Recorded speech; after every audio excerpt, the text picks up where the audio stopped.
ADTV ojimbaniriza kadde kano mwasibye mutya muli mutya ngenda kubasaba musubscribing ate munyigene kale video no jimpereka like comment section weri awo bakabontera mu comment section ate osalenga on following budget for ADTV subscribe ate nyigene kale ennyumba King Sheebah balazo kubanga bagizimba bina masawo King Sheebah atandise okubanga azimba ennyumba ye kutaka lyagule lye matuga takali lyagule lye matuga atandise okubanga azimba kugambe lero bayiye Bulooka bina masawo King Sheebah ayagala kuzimba nyumba ye jukya nabagamba agenda kutekawo ebintu ebyenjawulo swimming pool ajagalawo byonna ngenda kwa bikutusako masawo budget for ADTV jimuli mutya banange mwasibye mutya batumedeka abali Philippines abali mu agwange lya Iraq ekibuga bakita Baghdad abali Saudi Arabia abali mu Oman abali mu gwanga kyawo egwange lya America banange namikwano gyange bali awo mu gwanga lya America abali ku University of Chicago zali ayongedde okubanga alumya halaga nti abo bonna bamugirira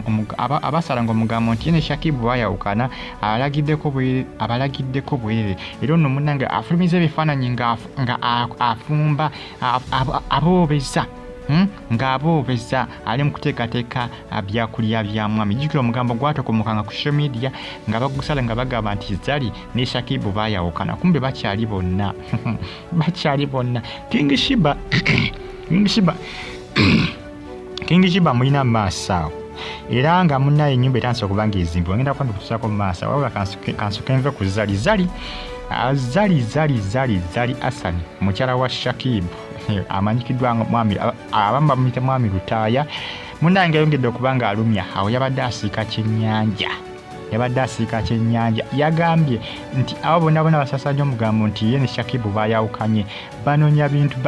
beenoonyeza byabwe ndowooza olengera yabadde amaze okubanga ateekateeka ekyennyanja awo ng'alonda mukire kusika piraawo ayongedde okubanga alumya Zali ayongedde okubanga alumya agezako okubanga alagawo bonna abatambuza omugambo nti ye ne Shakibu bayawukana nti mwerimba bagambye nti mwerimba yakyafumba era gyali wa Shakibu nga mukyala wa Shakibu ng'eyagenda okufumba kati abasinga beebuuza abali balowooza nti Shakibu Zali yamuwasa kati ani yawasa munne ku bonna naye nga amaka jjukiraga Zali wegabi confusinga avudde ngensiko side zeno King Sheebah agamba nti munange ntandise okubanga nzimba ennyumba yange neyanziza bannange yanziza bonna bambi abamukwatiddeko n'abo abamwandiza endorsements n'amasponsorinze okubanga atuuka ku kkula lino King Sheebah ploti yagigula mu bitundu by'e Matuga era nga gye balimu okubanga bazimba ennyumba ye era nga oluzolengerawo yabadde ava kusasula abo abalese Bulooka tipa yalese Bulooka bayiyo naku lwayo Bulooka eziwerera ddala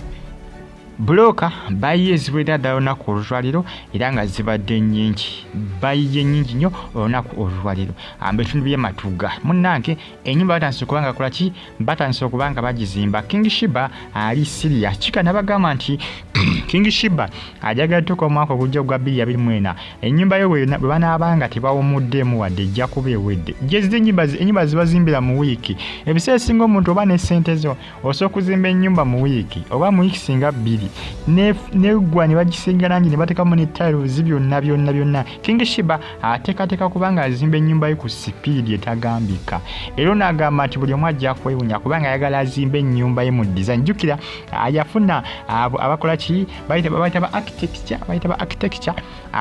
abakuba zi plan abani plan z'amayumba ennungi beyafuna bamukolera ka design ndoza ennyumba nagibalaga mwagira baka design ndoza mwakalaba kebamukolera ono yagamba ayagalawo swimming pool ayagala muzimbiro n'akayumba ayagala nnyo okulunda obumyu King Sheebah ayagala nnyo ebintu by'okulunda ayagala nnyo okulunda obumyu asinga kwagala kulunda bumyu ndoza olengerawo nga balese Omusennyu Bulooka zo bolere bayiye nnyingi olunaku olwaliro Bulooka bayiye nnyingi olwaliro kati n'Omusennyu babadde basomba nga baleeta ndowooza olengerawo Bulooka yaguze empitirivu yaguze tanulu nnamba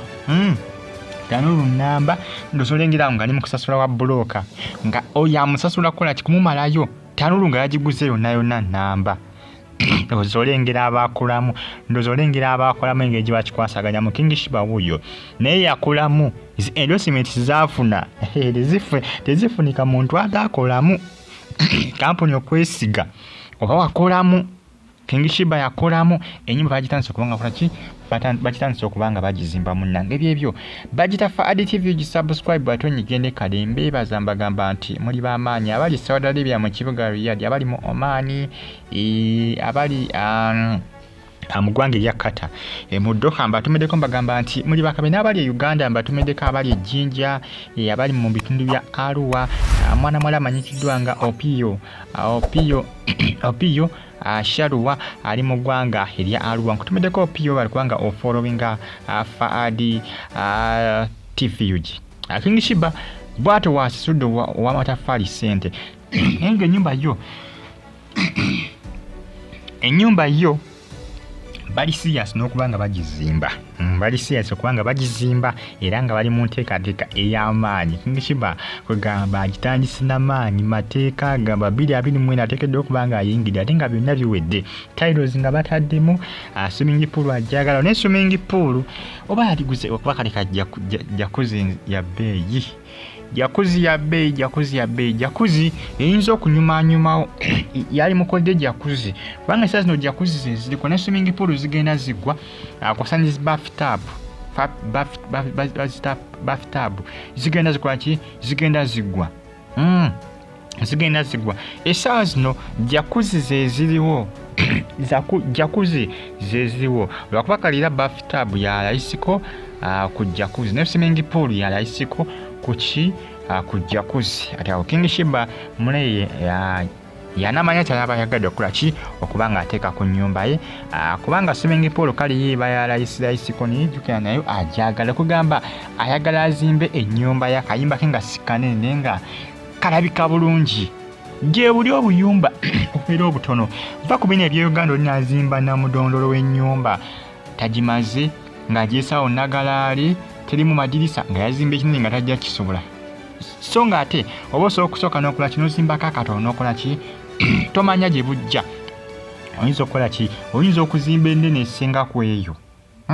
tulaba amawanga g'abazungu abasinga tebazimba nnyumba namugangala ate ebiseera ebisinga bazimba obuyumba nga bulina design ennungi ennyumba zaabwe nga si nnene ennyumba z'abazungu design ziba nnungi naye nga kayumba katono nga kalabika bulungi swimming pool nga weeri oba olusoli waba asobola jacuzzi ng'ateekawo jacuzzi oba bathtub nga gy'ateeka mu nnyumba nga gy'akozesa nga gy'agendamu ng'awulidde ebbogo mu mbeera bulungi mweraba subscribe